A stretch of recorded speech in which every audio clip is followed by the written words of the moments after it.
Salut chers amis, j'espère que vous allez bien. Alors avant de passer au démarrage étoile triangle d'un moteur triphasé asynchrone, on doit savoir quand est-ce qu'on le couple en triangle et quand est-ce qu'on le couple en étoile.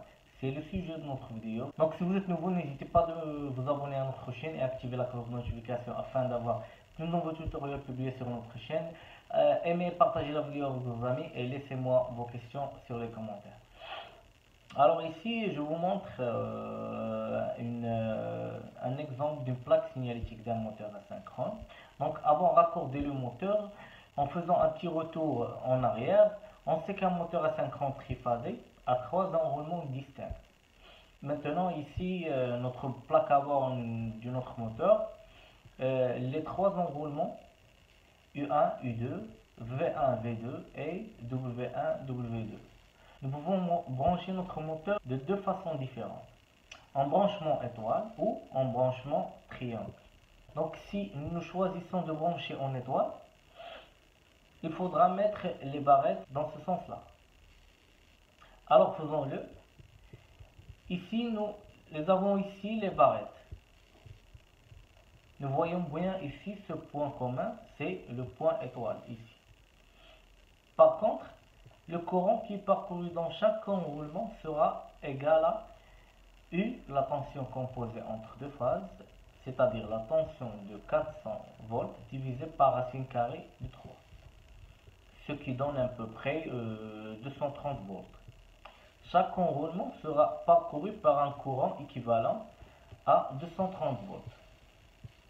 Voilà. Maintenant, si nous le branchons en triangle, il faut mettre la barrette dans ce sens-là.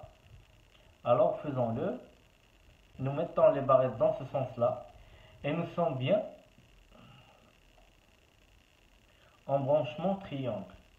Par contre, ici le courant appliqué sur chaque enroulement sera égal à 400 volts.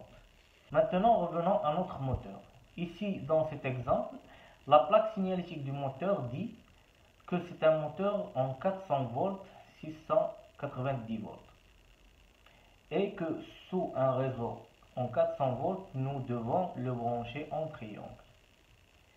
Si par mégarde, on l'aura branché en étoile, le couple du moteur étant donné, nous entraînons une turbine, le couple du moteur ne sera pas suffisant et le moteur sera rapidement hors service. Donc, en couplant le moteur en triangle, la tension qui est appliquée sur un seul enroulement. Donc en se basant toujours sur la petite tension qui est la tension qui supporte un seul enroulement.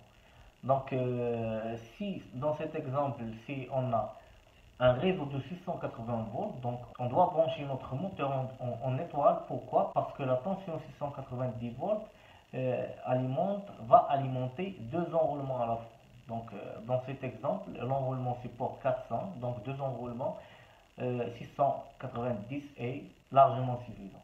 Donc j'espère que cette vidéo vous a apporté quelque chose de plus. N'hésitez pas de vous abonner à notre chaîne et activer la cloche de notification afin d'avoir tous nos tutoriels publiés sur notre chaîne.